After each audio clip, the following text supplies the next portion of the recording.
السلام علیکم ورحمۃ اللہ وبرکاتہ۔ الحمد للہ رب العالمین والصلاة والسلام علی سید المرسلین، اما بعد فاعوذ باللہ من الشیطان الرجیم، بسم اللہ الرحمن الرحیم۔ وما ينطق عن الهوى إن هو إلا وحی یوحی۔ میرے دینی بھائیوں، بزرگوں، دوستوں، آج میں آپ لوگوں کے سامنے کچھ چند اہم باتیں رکھنے کے لیے حاضر ہوا ہوں۔ ان کے سلسلے میں جو لوگ سنت سے ناواقف ہیں، سنت کے خلاف پوری زندگی عمل کرتے ہیں، اور اس کے بعد بھی اپنے آپ کو سنی کہتے ہیں۔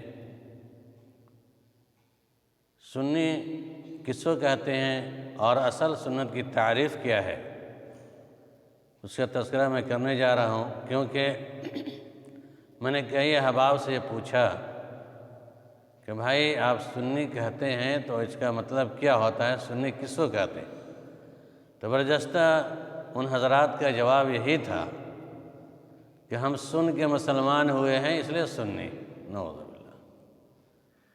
سنی سن کے مسلمان ہونے کو نہیں کہتے ہیں، بلکہ ان کو یا تو اس بات کا علم نہیں ہے، یا وہ خود سمجھنا نہیں چاہتے ہیں، اور اہل سنت سے جو سنت کو پڑھتے ہیں، سمجھتے ہیں، ان سے مل جل کر کے سیکھنا بھی نہیں چاہتے، اس لیے ان کے ذہن میں بات بیٹھا دی گئی ہے کہ جو سن کے مسلمان ہوا ہے وہ سنی مسلمان ہے۔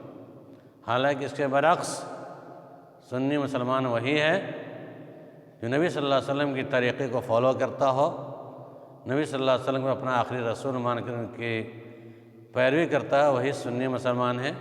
اب آج کے درس میں سنت کی تعریف بتانے جا رہا ہوں کہ دیکھ لیے سنت کس کو کہتے ہیں۔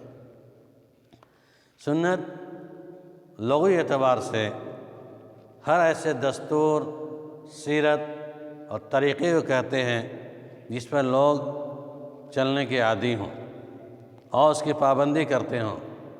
اس کی تائید قرآن کی ہے، سنت اللہ فی الذین خلو من قبل، سورہ احزاب آیت نمبر 62۔ ان لوگوں میں بھی اللہ تعالیٰ کے یہی دستور ہے کہ جو ان سے پہلے گزر چکے ہیں۔ تاہم اصطلاحی و شرعی تعریف سنت کی یوں بیان کی جاتی ہے، ما اضیف الی نبی صلی اللہ علیہ وسلم من قول او فعل او تقریر۔ ہر وہ کام جس کی نسبت رسول اللہ صلی اللہ علیہ وسلم کی طرف کی گئی ہو، ان کے قول کے ذریعے سے، ان کے فعل کے ذریعے سے، ان کی تقریر کے ذریعے سے، اس کو سنت کہتے ہیں۔ یعنی نبی صلی اللہ علیہ وسلم نے جو کچھ کہا، جو کچھ کیا اور جس پر خاموشی اختیار کی، اس کو سنت کہتے ہیں، یہ سنت کی تعریف ہے۔ اب سنی قولی سنت، فعلی سنت اور تقریری سنت تین قسم ہوا کرتی ہے۔ قولی سنت کیا ہے؟ قولی سنت کی مثال حدیث کے اندر ہے، اللہ کونوا عباد اللہ اخوانا، اللہ کے نبی صلی اللہ علیہ وسلم نے کہا کونوا عباد اللہ اخوانا، تم سب آپس میں بھائی بھائی۔ یا قول میں اور قولی حدیث بہت ساری مثالیں ہیں، ہر جگہ آپ نے سنا قال قال رسول اللہ صلی اللہ علیہ وسلم، اللہ کے نبی صلی اللہ علیہ وسلم نے جو کہا وہ قولی حدیث ہے۔ قال کے لفظ سے آتا ہے یا قول کے لفظ آتا ہے، تو یہ قولی حدیث کہلاتی ہے۔ فعلی سنت وہ تمام احادیث ہیں جن میں آپ صلی اللہ علیہ وسلم کا کوئی فعل مذکور ہو، یعنی آپ صلی اللہ علیہ وسلم نے جو کیا ہے وہ فعلی سنت ہے، جیسے نماز، روزہ، زکوٰۃ، صدقہ، خیرات ہے، مسواک، قیام اللیل اور کرنا، اللہ کے نبی صلی اللہ علیہ وسلم کا قولی سنت ہے۔ تقریری سنت کی مثال، نبی صلی اللہ علیہ وسلم نے ایک مرتبہ مسجد میں چند حبشی نوجوانوں کو جنگی مشق کرتے ہوئے دیکھا، اس پر خاموشی اختیار کی۔ اس طرح عید کے روز چند بچیوں کو اشعار پڑھتے ہوئے سنا اور اس پر اپنے خاموشی اختیار کی، تو یہ ہے تقریری حدیث۔ بہرحال فعلی، قولی، تقریری حدیث یا اس کو سنت کہیے، دونوں ایک ہی چیز ہے۔ نبی صلی اللہ علیہ وسلم کی بات کو حدیث کہتے ہیں، نبی صلی اللہ علیہ وسلم کے طور طریقہ کو سنت کہتے ہیں۔ اب اس اعتبار سے سنی مسلمان کون ہوگا؟ وہی مسلمان سنی ہوگا جو نبی صلی اللہ علیہ وسلم کے قول، فعل اور تقریر کے اعتبار سے عمل کرتا ہوگا، اس کو ہم سنی مسلمان کہیں گے۔ لیکن اس کے برعکس سماج کے اندر سنی مسلمانوں کی تعداد بکثرت موجود ہے، بہت زیادہ تعداد ہے۔ یہ عمل کے اعتبار سے نہ چہرے پہ سنت کا اثر، نہ اعمال کے اندر، نہ افعال کے اندر، نہ اخلاق کے اندر، نہ کردار کے اندر، نہ معاشیات کے اندر، نہ سیاسیات کے اندر، ہر جگہ سے سنت کا فقدان۔ لہذا ہم دعویٰ کریں کہ ہم سنی ہیں، دعویٰ کرنے سے نہیں ہوگا، بلکہ اسوہ نبی کو اپنانا ہوگا۔ لقد کان لکم فی رسول اللہ اسوۃ حسنہ، تحقیق کہ تمہارے لیے رسول اکرم صلی اللہ علیہ وسلم کی زندگی اسوہ ہے۔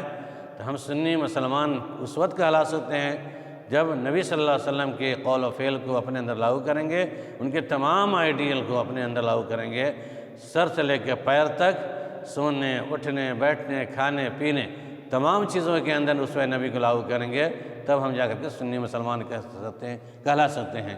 آج تو المیہ یہ ہے کہ سنی مسلمان کہلانے کے دعوے دار تو ہیں لیکن نماز سے کوسوں دور ہیں۔ بہت ساری مثالیں ہیں۔ بہرحال یہ سوچنے سمجھنے کی ضرورت ہے اور اس پر عمل کی ضرورت ہے۔ اب اس کے دلائل کے حجیت سنت، سنت کی حجت یعنی اس پر دلیل کیا ہے؟ حجیت سنت کے اندر بہت ساری آیتیں آتی ہیں قرآن کی، جیسا کہ وَأَنزَلْنَا إِلَيْكَ الْقُرْآنَ لِتُبَيِّنَ لِلنَّاسِ مَا نُزِّلَ إِلَيْهِمْ، سورہ نحل آیت نمبر 24۔ اسی طرح کے سورہ نجم وَمَا يَنطِقُ عَنِ الْهَوَىٰ إِنْ هُوَ إِلَّا وَحْيٌ يُوحَىٰ۔ اسی طریقے سے وَمَن يُطِعِ الرَّسُولَ فَقَدْ أَطَاعَ اللَّهَ، جس نے رسول صلی اللہ علیہ وسلم کی اطاعت کی اس نے حقیقت اللہ کی اطاعت کی۔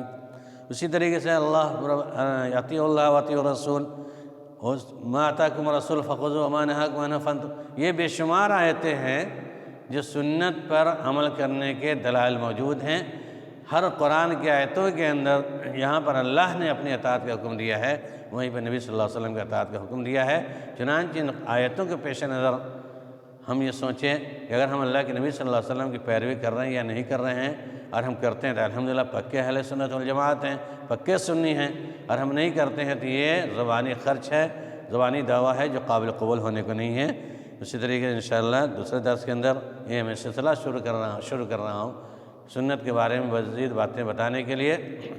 اس درس کے اندر یہ باتیں ثابت ہو جاتی ہے کہ ہم نبی صلی اللہ علیہ وسلم کو فالو کرنے والے ہیں، کیونکہ ہم نے محمد رسول اللہ صلی اللہ علیہ وسلم کا کلمہ پڑھا ہے اور ان کے قول اور فعل اور تقریر کے اعتبار سے عمل کرتے ہیں۔